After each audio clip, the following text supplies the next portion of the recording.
Assalamualaikum warahmatullahi wabarakatuh. Hai teman-teman, perkenalkan nama saya Dwi Puspitasari, NIM A510180016, kelas 7A PGSD UMS. Saya akan bercerita tentang fabel persahabatan monyet dan si kelinci. Selamat menyaksikan. Pada suatu hari, di pinggir sungai, ada seekor monyet terlihat bersama dengan seekor kelinci. Biasanya, si kelinci suka mendengarkan cerita-cerita dari monyet. Sebenarnya, si kelinci suka cerita-cerita akan si monyet, tetapi si kelinci tidak suka dengan si monyet. Dia merasa risih dengan apa yang dilakukan oleh monyet. Si monyet pun suka sekali menggaruk-garuk seluruh tubuhnya. Hampir di semua bagian tubuhnya selalu digaruk. Dan begitu pun sebaliknya, si monyet suka terhubung dengan si kelinci. Tetapi si monyet pun juga tidak suka dengan kebiasaan si kelinci. Si kelinci suka mengendus-ngendus dan suka menggerakkan kupingnya. Dan pada akhirnya, si monyet pun memberanikan diri berkata kepada si kelinci, "Hai kau kelinci, apakah kau bisa menghentikan kebiasaan burukmu?" kata si monyet kepada si kelinci. "Menghentikan apa, monyet?" Si kelinci balik bertanya kepada monyet. "Berhenti mengendus-ngendus, berhenti menggerak-gerakkan hidungmu, dan berhenti untuk menggerakkan telingamu yang panjang itu. Betapa buruknya kebiasaanmu, kau kelinci," jawab si monyet. "Hai, kau monyet, apakah kau bisa menilai kebiasaan burukku saja? Bagaimana dengan kebiasaan burukmu? Di saat kita lagi asik mengobrol, kau selalu menggaruk-garuk tubuhmu," tegur si kelinci membalas teguran si monyet. "Kelinci, aku tidak bisa menghentikan kebiasaanku," kata si monyet. "Monyet, aku tidak selalu harus mengendus, tidak menggerakkan telinga dan hidungku," kata si kelinci membalas ucapan dan dilontarkan oleh si monyet. Akhirnya mereka pun saling membahas pembicaraan tadi karena si monyet tidak terima ditegur oleh kelinci. Akhirnya pun si monyet menantang si kelinci untuk bertanding. Si monyet meminta kepada si kelinci untuk tidak lagi mengendus-ngendus dan tidak lagi menggerakkan telinganya ke kanan dan ke kiri. Sama seperti monyet, monyet tidak akan lagi menggaruk-garuk badannya ke seluruh tubuhnya. Singkat cerita, keesokan harinya mereka berdua bertemu kembali di pinggir sungai, di tempat biasanya mereka berdua bertemu. Mereka sedang menjalankan misi tantangan yang susah itu. Pertandingan yang susah itu yaitu si monyet dilarang lagi untuk menggaruk-garukkan badannya, dan si kelinci tidak lagi boleh mengendus-ngendus dan menggerakkan telinganya ke kanan dan ke kiri. Akhirnya, sesuai dengan hasil keputusan mereka berdua, mereka saling membuat janji. Mereka berdua hanya duduk diam saja di situ.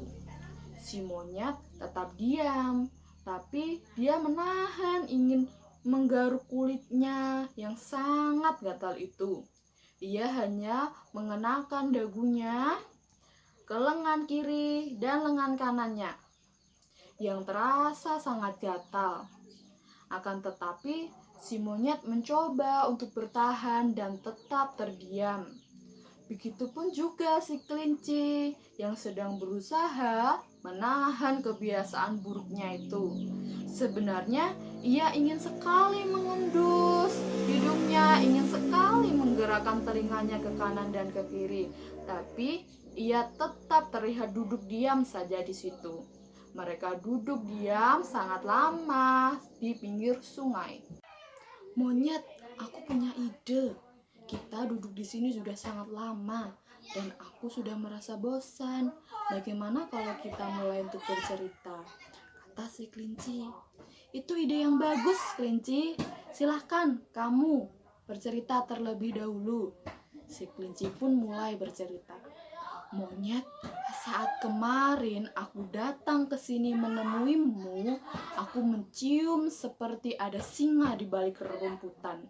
Oleh karena itu, aku pun mengendus-ngendus udara, tetapi singa itu tidak ada di sana.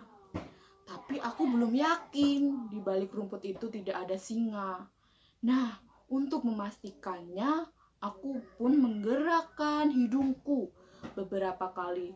Tapi tidak ada bau singa di sana. Kemudian aku menggerak-gerakkan telingaku ke kanan dan ke kiri untuk mendengarkan, tetapi memang tidak ada singa itu di sana. Dan akhirnya aku memang yakin, Monyet, bahwa memang di balik rumput itu tidak ada singa.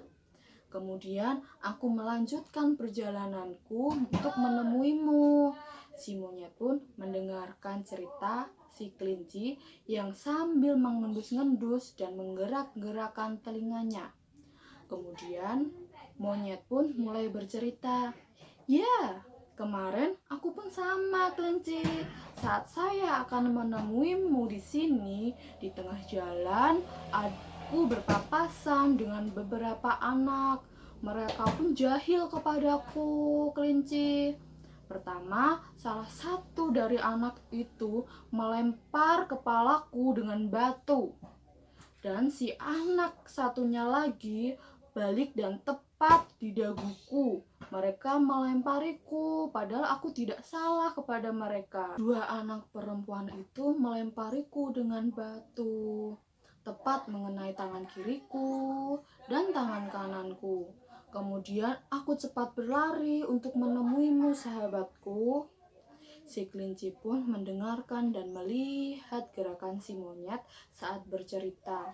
Di saat si kelinci tertawa tercekik-cekik dan si monyet pun mulai tertawa lebar, sebenarnya si kelinci tahu apa yang akan dilakukan oleh si monyet.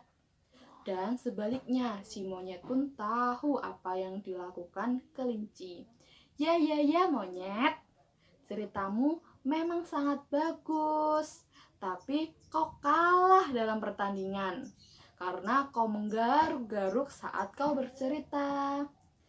Ya, kelinci, ceritamu juga benar-benar bagus, kelinci, tetapi saat kau bercerita, kau mengendus-ngendus dan menggerakkan telingamu ke kanan dan ke kiri, balas si monyet.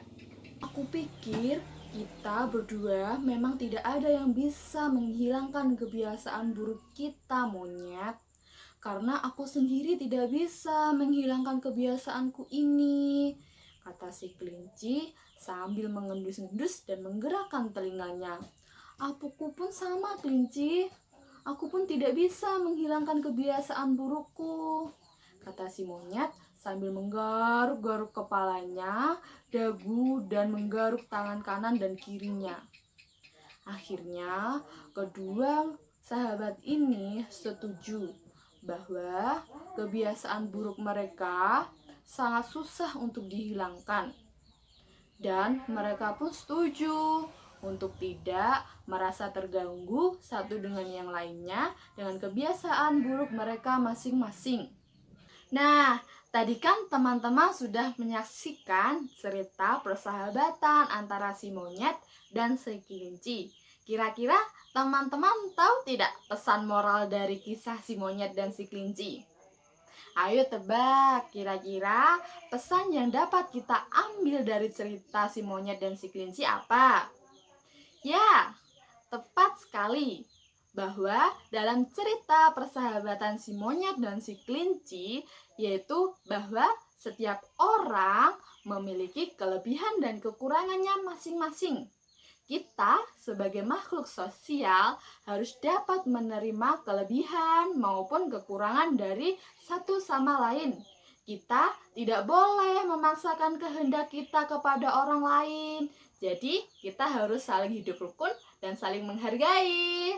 Terima kasih, teman-teman.